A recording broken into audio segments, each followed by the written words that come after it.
घाट के ऊपर के नौशाद पायल की लव स्टोरी को दिया जा रहा है लव जिहाद का एंगल। बीजेपी के किरीट सुमैया कहीं लगा रहे आरोप तो कहीं हिंदू समाज के कुछ ठेकेदार घाट के ऊपर पुलिस स्टेशन में दबाव बनाकर 2023 के मामले का 2024 में करवा रहे हैं एफआईआर। लड़की के परिवार को लड़के ने काफ़ी समय ब्लैकमेल किया, अश्लील फोटो दिखाकर उनके माँ से पैसे लिए और ऐसा कई बार होता गया। लेकिन हमारे इस बच्ची के माँ बाप बोले थे कि हमारी बच्ची की ज़िंदगी बच जाए, तो वो बार बार उसको पैसे देते रहे ताकि हमारी बच्ची बच जाए और इस जिहादी के चुंगल से छूट जाए। एज पर लॉ मेरे डिसीजन मैं खुद ले सकती हूँ और मैंने वही चीज़ की और मैंने अपने बॉयफ्रेंड से शादी की है भाग कर। और ये चीज़ मेरे घर वालों को पता थी 2 साल से और वो मुझे इमोशनली मेंटली काफ़ी टॉर्चर कर चुके थे इस चीज़ को कि मत कर, क्योंकि वो दूसरे रिलीजन का था इसीलिए। बट मुझे करना था और मैं अपने डिसीजन खुद ले सकती हूँ और इसीलिए मैंने वही चीज़ की। मैं 15 तारीख की शाम में घर से चली गई। क्योंकि उन्होंने मेरी कहीं और शादी फिक्स कर दी थी क्योंकि वो पैसे वाला था, मेरे से एज में 15 साल बड़ा था। आज की लड़की को उसको खाने में कुछ खिलाकर उसको वैला फुसलाकर उस पर काला जादू करके उसको उठा ले जाता है और पुलिस वाले सिर्फ उस पर एक स्टैम्प पेपर पे उस पर लिव इन का पेपर दिखाकर सब ये बता रहे हैं उसको कि ये लीगल है। अभी वो ये कर रहे हैं कि फेक केस बना रहे हैं कि लड़के का हमें मालूम नहीं था और वो उसे कुछ खिला दिया है, उसे ब्लैकमेल कर रहा है, फोटोज वीडियोस वगैरह, पर ये सब कुछ फेक है। उसने ऐसा कुछ भी नहीं किया। मैं अपनी मर्जी से घर छोड़ के भागी और उससे शादी की है मैंने और सब लीगली किया है। कोई भी ऐसा कुछ नहीं है कि जहाँ मैं मेरे को कोई प्रेशर कर रहा है, मेरे को ब्लैकमेल कर रहा है, ऐसा कुछ नहीं। अपनी मर्जी से किया है जो किया है। मैंने ये स्टेटमेंट भी पुलिस वाले को दिया है और सिग्नेचर किया, हाथ से रिटर्न भी लिख कर आई हूँ मैं ये चीज़। उसके बाद भी मेरी फैमिली और जो समाज वाले हैं वो ये लव जिहाद के चक्कर में जो भी कर रहे हैं, मुद्दा उठा रहे हैं, पर ऐसा कुछ नहीं है और ना ही मैं घर से कोई पैसा लेके भागी हूँ। मुंबई टीवी, हर खबर सच के साथ। मैं हूं अफजल शेख और आप देख रहे हैं मुंबई टीवी। आज हम आपको बताएंगे घाट के ऊपर पुलिस स्टेशन कैसे एक दबाव में काम करती है। हालांकि कानूनी प्रक्रिया को देखा जाए तो घाट के ऊपर पुलिस स्टेशन पर तमाम सवालात खड़े होते हैं। सबसे पहले अगर हम बता दें पायल पंडियाल की, तो ये अभी 18 वर्ष की हो चुकी है और यह 18 वर्ष में अपने प्रेमी नौशाद जमादार के साथ लिविंग रिलेशनशिप में रह रही थी। बता दें कुछ दिन पहले ही वो जो है नवंबर में भाग करके मुंबई आ गई थी और मुंबई आने के बाद ये विवाद इतना बढ़ गया कि कुछ हिंदू समाज के ठेकेदारों ने इसे अलग अलग तरीके का एंगल देना शुरू कर दिया। हालांकि अंत में एफआईआर दर्ज हुई और ये एफआईआर कैसे दर्ज हुई इसका हम आपको आगे खुलासा करेंगे। लेकिन आपको बता दें जब ये पायल पांड्या भाग करके मुंबई आई और नौशाद के साथ रहने लगी तो उसने 16 नवंबर 2024 को घाट के ऊपर पुलिस स्टेशन में भी इन्फॉर्म किया कि वो एक लिविंग रिलेशनशिप में रह रही है। लेकिन उस वक्त भी घाट के ऊपर पुलिस स्टेशन तस से मस नहीं हुई क्योंकि घाट के ऊपर पुलिस स्टेशन में उस वक्त हिंदू समाज के कुछ ठेकेदार नहीं मौजूद थे। जब पायल पांड्या मुंबई आई, नौशाद के साथ रहने लगी तो उसके गांव और उसके समाज को ये पता चला तो वो मुंबई के घाट के ऊपर पुलिस स्टेशन पहुंचे और घाट के ऊपर पुलिस स्टेशन पहुंचने के बाद तमाम तरीके से आरोप लगाने लगे नौशाद और उसके परिवार पर कि उन्होंने जादू टोना करके ले आया है, हमारी हिंदू समाज की ब्राह्मण लड़की को फंसा लिया गया है, पैसे की लालच में फंसा दिया गया है। तो आपको बता दें जिस तरीके से पैसे का आरोप ये तमाम हिंदू पक्ष के कुछ ठेकेदार लगा रहे हैं तो इन्हीं की बातों पर आपको गौर देने की ज़रूरत पड़ेगी क्योंकि इनका आरोप में ये भी कहना है कि वो लगातार पैसे दिए जा रहे थे। अगर पैसे दिए थे तो ये एफआईआर पहले क्यों नहीं पायल पांड्या के पिताजी ने कराया था। अगर पायल पांड्या की बात करें तो पायल पांड्या ने एक वीडियो जारी किया है, हम वो वीडियो भी आपको दिखाएंगे जिस वीडियो में खुलासा होगा कि पायल पांड्या अपनी पूरी तरीके से जिम्मेदारी लेने को तैयार है कि उसने जो भी कदम उठाया है उसने खुद उठाया है। पूरी तरीके से वो अपने डिसीज़न लेने के कैपेबल है और ये डिसीज़न उसने किसी भी दबाव के कारण नहीं किया है। अब ये तमाम जो मामला चला है इस मामले का तूल देने के लिए बीजेपी के किरीट सुमैया ने तमाम तरीके से लव जिहाद का एंगल तो जोड़ा, लेकिन पुलिस ने उस वक्त मामले को शांत करा दिया और फिर अचानक ऐसा हुआ कि 1 मई 2023 के मामले का एफआईआर 25 नवंबर 2024 को हो जाता है। घाट के ऊपर पुलिस स्टेशन के वरिष्ठ पुलिस निरीक्षक इस वक्त है अविनाश कालदते और परिमाण 7 के डीसीपी है विजयकांत सागर जी। आप भी देख लीजिए ये मामला। अगर 25 नवंबर 2024 को आपने जो नौशाद जमादार है उस पर एफआईआर की है तो 16 नवंबर 2024 को, जब लिविंग रिलेशनशिप का ये आपके पास जो कॉपी गया हुआ है, ये उस वक्त वेरीफाई आपके पुलिस स्टेशन ने क्यों नहीं किया? अगर ये तमाम पैसे का मामला था तो पैसे के मामले से जोड़ते ये जो तमाम लोग आरोप लगा रहे हैं कि फ़ोटो देकर के 50,000 रुपया मांगा गया है, तो इस पर IT एक्ट लगाकर आपने जांच क्यों नहीं शुरू की? ये एक सबसे बड़ा सवाल घाटकोपर पुलिस स्टेशन को है।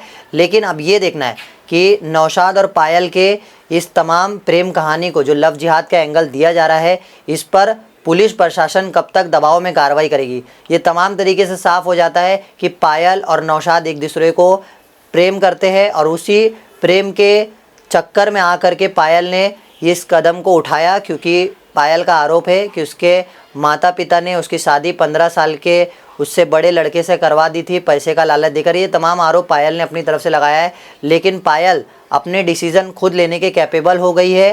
पायल तमाम तरीके से तमाम चीज़ों को लेकर जिम्मेदारी उठाकर ये खुद कह रही है कि मुझे लड़के के साथ रहना है। तो आखिर ये हिंदू समाज के कुछ ठेकेदार क्यों इसे लव जिहाद का एंगल देकर के बीजेपी के किरीट सोमैया अपनी राजनीति रोटी सेक रहे हैं? अब ये देखना है कि पायल पंड्याल और नौशाद जमादार की इस प्रेम कहानी पर घाट के ऊपर पुलिस स्टेशन किस तरीके से तमाम एंगल को देखते हुए जांच करके कार्रवाई करता है, या पायल और नौशाद जमादार की इस प्रेम कहानी को लव जिहाद का एंगल देकर के बीजेपी हो या हिंदू समाज के कुछ ठेकेदार हो, वो अपनी राजनीति रोटी सेकते हैं।